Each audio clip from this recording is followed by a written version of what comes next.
When you first started playing Magic, did you ever dream of slamming down that massive game-ending creature you just pulled from a pack? Only to then find out the metagame actually revolves around a bunch of 1-drops, and someone had to invent a new format just to play these big legendary creatures. Indomitable Creativity brings the dream back alive, but only if you build your deck just right.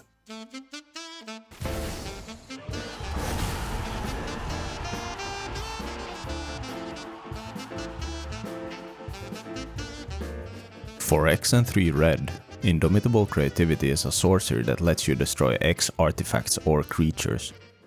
For each you destroy, you reveal cards from the top of the controller's library until you hit that many creatures or artifacts, and then you put them right onto the battlefield. When you first read the card, you might think of Chaos Warp, which removes a problematic permanent your opponent controls while giving your opponent something random in return. But Creativity isn't really designed to be a removal spell. It's a polymorph style effect that lets you find your own big threats. To truly build around the card, you have to give up running any artifacts, and in terms of creatures, you're only running a few game-ending threats. With this, you can ensure that every time you cast Creativity on your own permanents, you're guaranteed to land something devastating. The card was first printed in Aether Revolt, a set from Magic's Kaladesh block that combined steampunk-inspired invention with an uprising against the consulate. The name and art by Alexander Derushenko are honestly home runs in my opinion. They capture the wild essence of red, it's chaotic, expressive, and somehow impossible to contain. The art reflects the story and has a feeling of a grassroots movement that can't be stamped out. It also ties in perfectly with the effect. You're destroying something, but what comes out of it is often something new and more powerful. Indomitable Creativity is the combo enabler, but the deck has many core aspects it needs to be actually competitive. First, there's cards that protect the combo. Most commonly cheap counterspells like Spell Pierce or effects like the Fairy Time Reveler that shuts down opponents' counterspells. There's Redundancy, which are cards that enable somewhat similar effects of Creativity to make sure we get access to our big creatures, giving the combo consistency. Since you have to destroy your own creatures and artifacts, you need ways to produce them since you can't put them into your deck.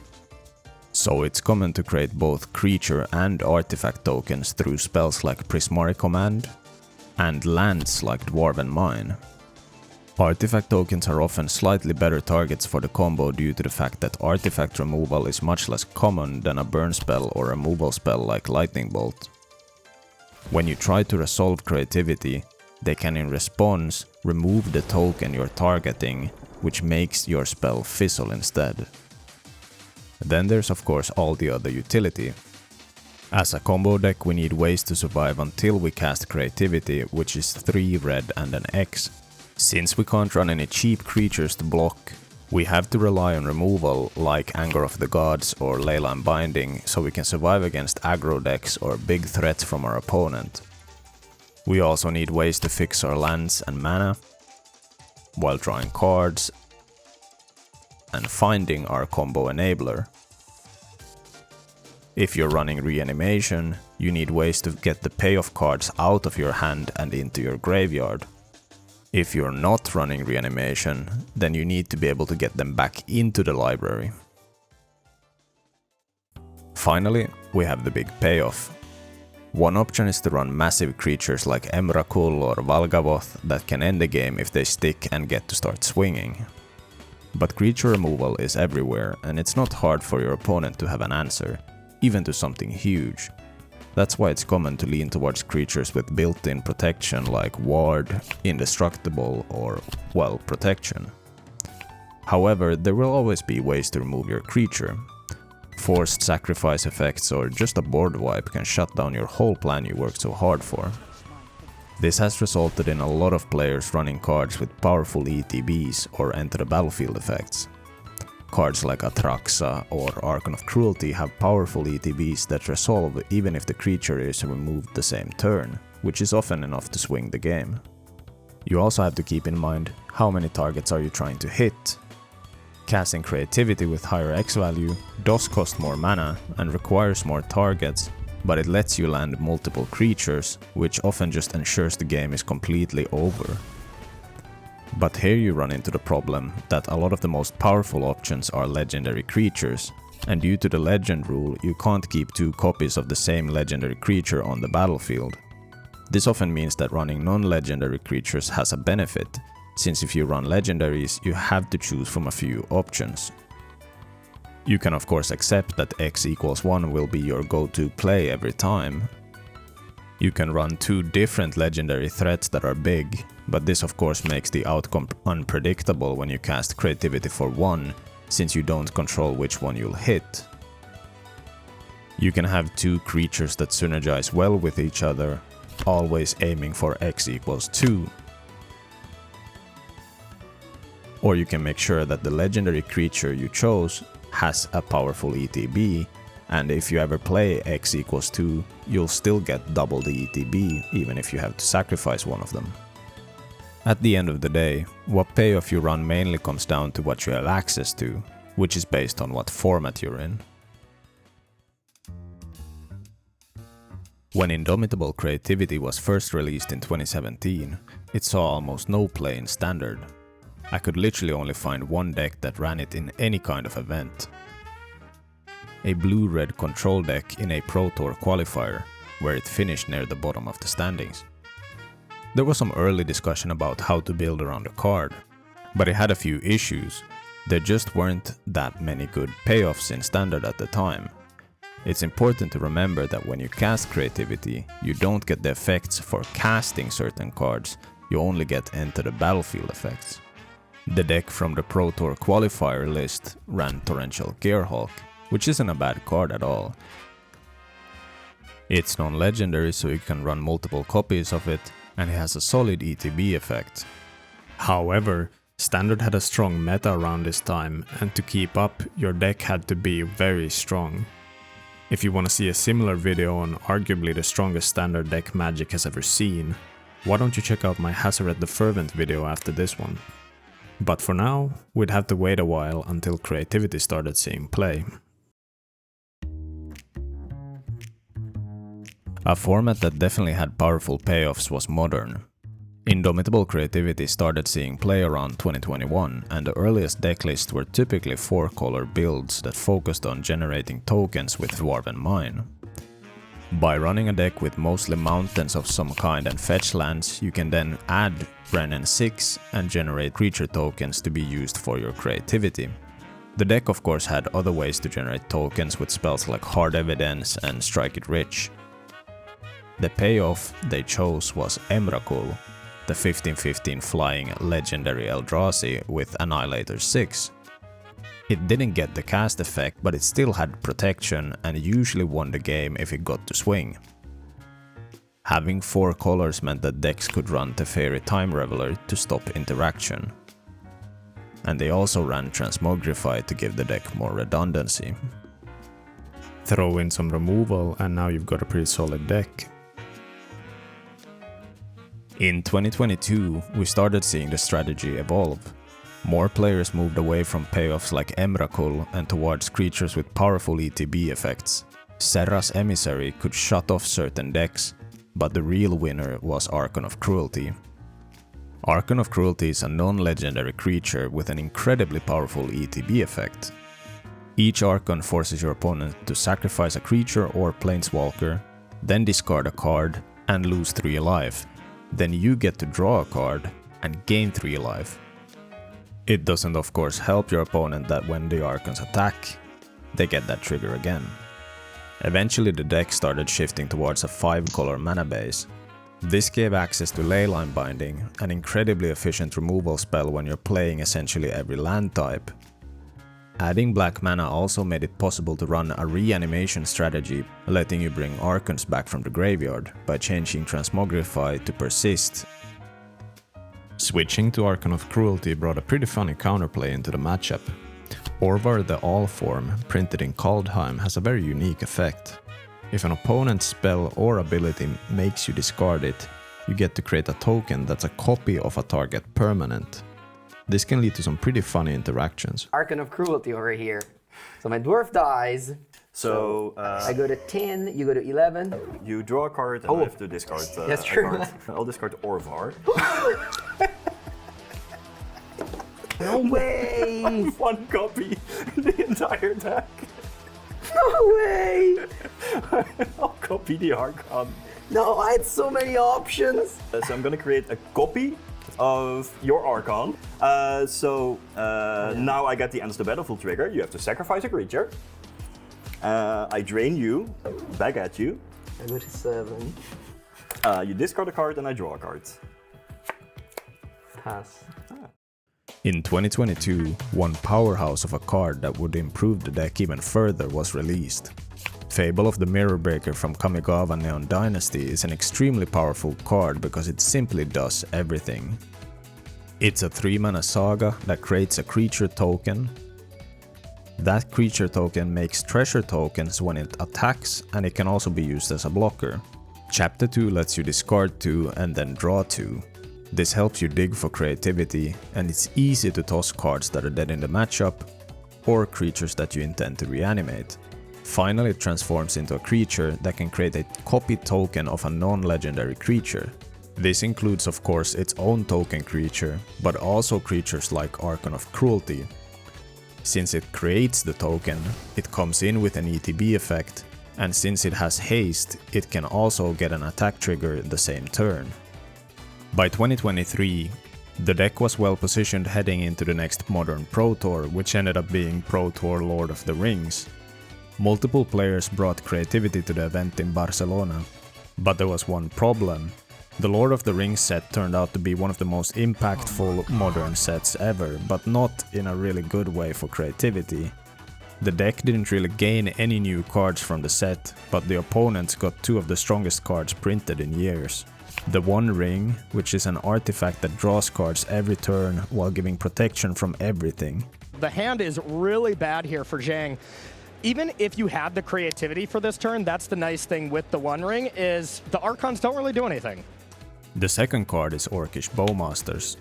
It's a great removal against our creature tokens, but they can also flash it in response to creativity, targeting the token and making the spell fizzle. And, you know, it's interesting that we see the utter dominance of cards like the One Ring. We see Orcish Bowmasters all over the place, Delighted Halfling putting in the work. Some of the most powerful decks in the Pro Tour like Ursatron ran 4 copies of the One Ring, while Rakdos Scam ran 4 copies of Orcish Bowmasters. This resulted in a lot of creativity players in the top 32, but no one managed to place in the top 8. We were talking about how the creativity deck, which was really at the forefront of the modern format before Lord of the Rings, the Lord of the Rings Tales of Middle-earth, it's taken a bit of a hit. This was kind of the thing that put creativity from what most people widely thought of as the best deck in Modern down to, you know, just a solid another tier 1 option here. The One Ring definitely having the biggest impact on creativity. To see top level results, we'd have to head over to Pioneer. Pioneer was announced in 2019 and increased the power level compared to Standard. By having access to all sets from Return to Ravnica onward, it offered a larger card pool with more tools to build a powerful deck. Iset has been the more popular variant. It leans into the control aspect of blue, with counter spells like Negate and Spell Pierce. Red provides the combo and some burn.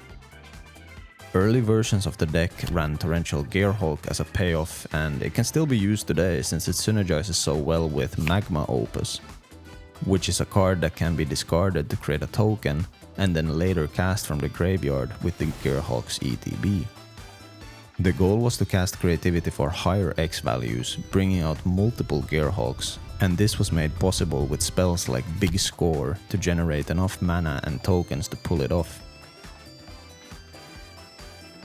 When Fable was released, it turned out to be a format warping card in Pioneer, even more than it was in Modern.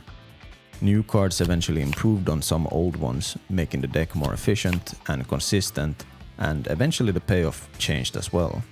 At Pro Tour Phyrexia 2023, Hall of Famer Reed Duke brought a version of creativity that relied on a creature combo.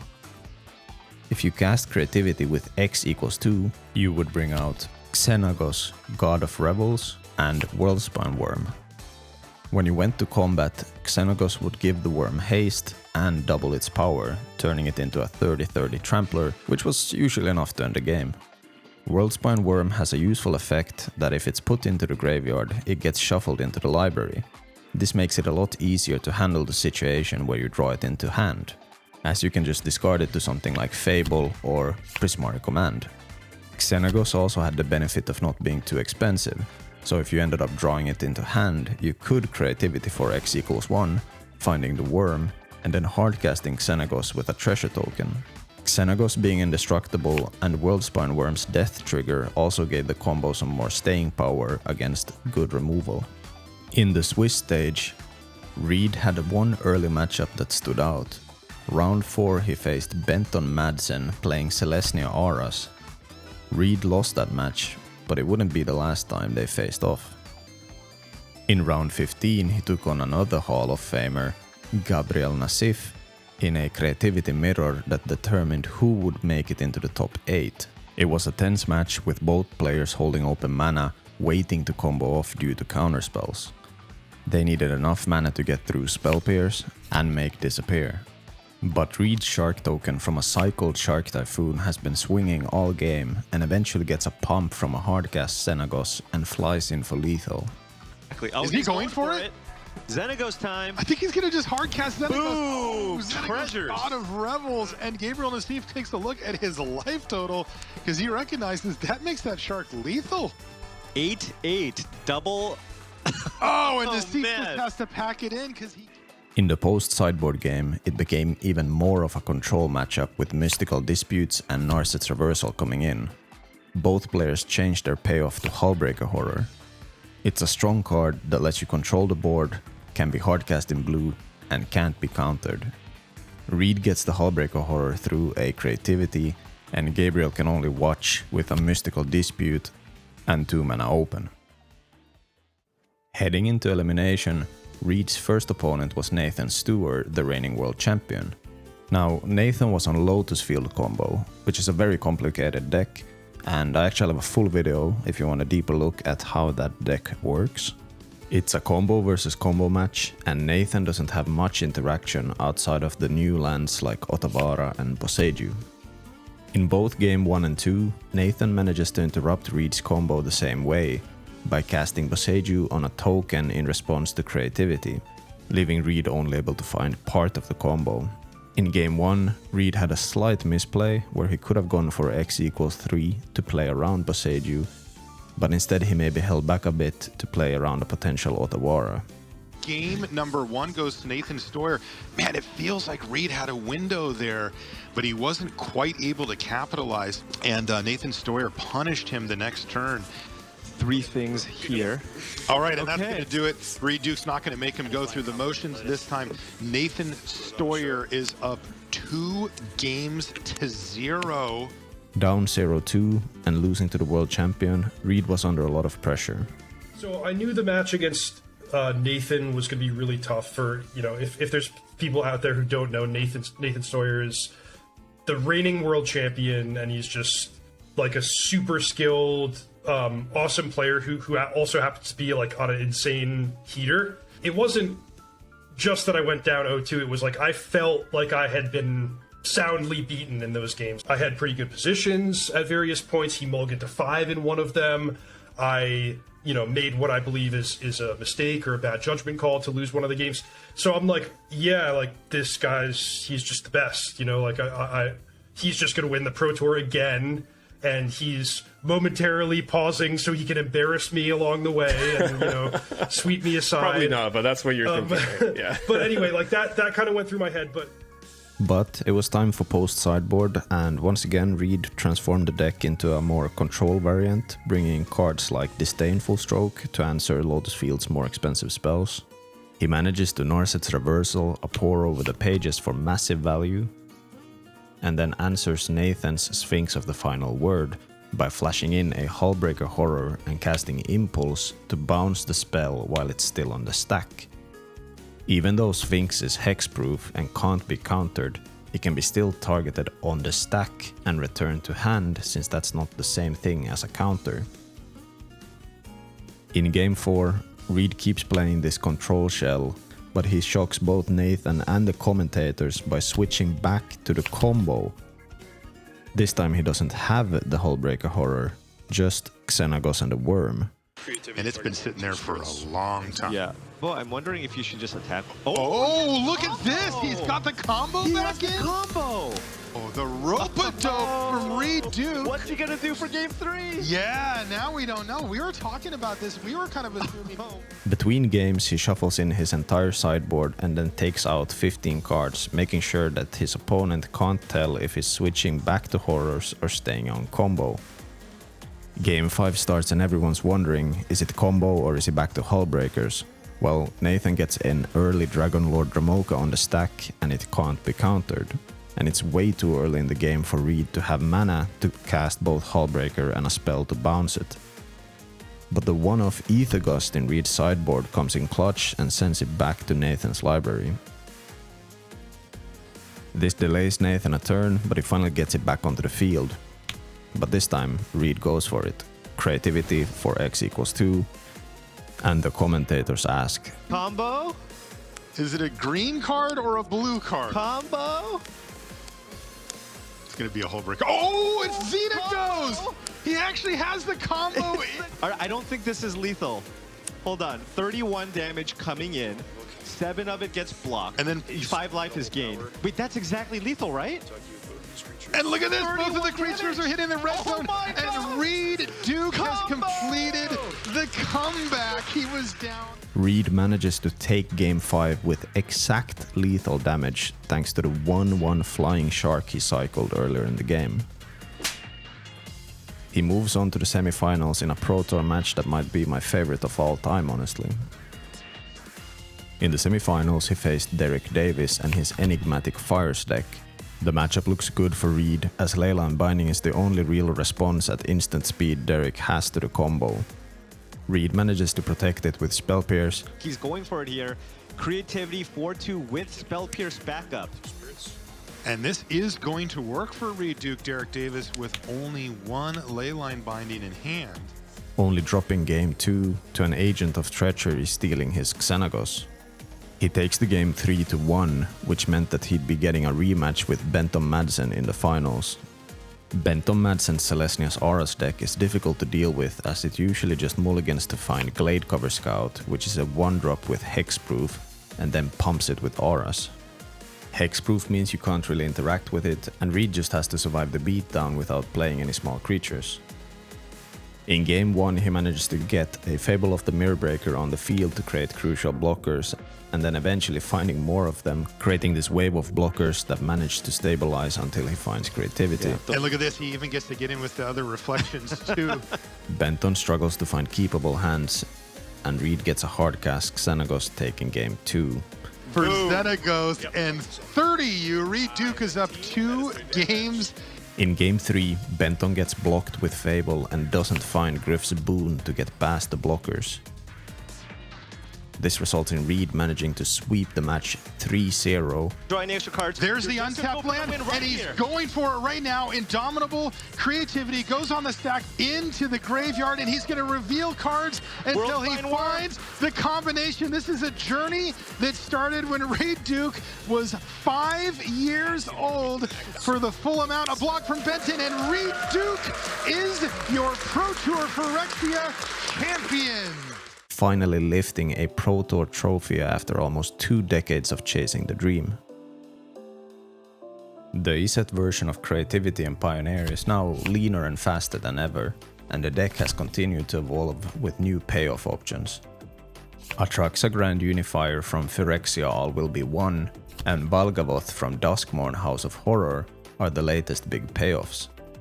The recent builds in Pioneer have featured either multiple Atraxas to double up on the game-breaking ETBs, a mix of Atraxa and Valgavoth accepting whichever comes off the top but still having X equals 2, or there's even been creative alternatives like Herald of Eternal Dawn. At the same time, a Jeskai version of Creativity has become slightly more popular. It leans more into control, playing like a traditional Azorius deck with Creativity as its win condition. As for which version is stronger, well, it's hard to say. Pioneer as a whole has seen a drop in attention from Wizards. They haven't announced a single major upcoming event for the format, and after Pro Tour Karlov Manor, the highest placing creativity deck was a Jeskai list that made it onto the top 16 piloted by Jason Ye. The format has recently been dominated by Rakdos midrange.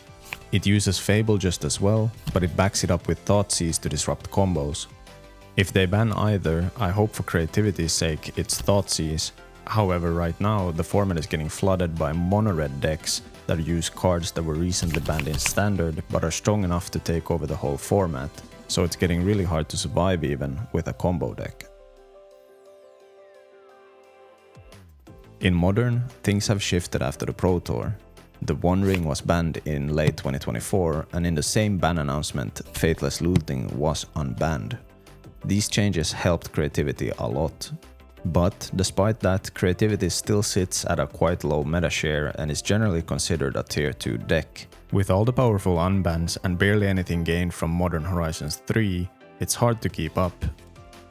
Especially when everyone runs cards with effects like Blood Moon, and Graveyard Hate is common.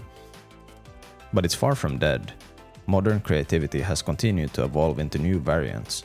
5-color creativity, which has long been the most popular version, has lost ground to Jund creativity, which drops white and blue, bringing in cards like Thoughtseize, Fatal Push and Faithless Looting of course.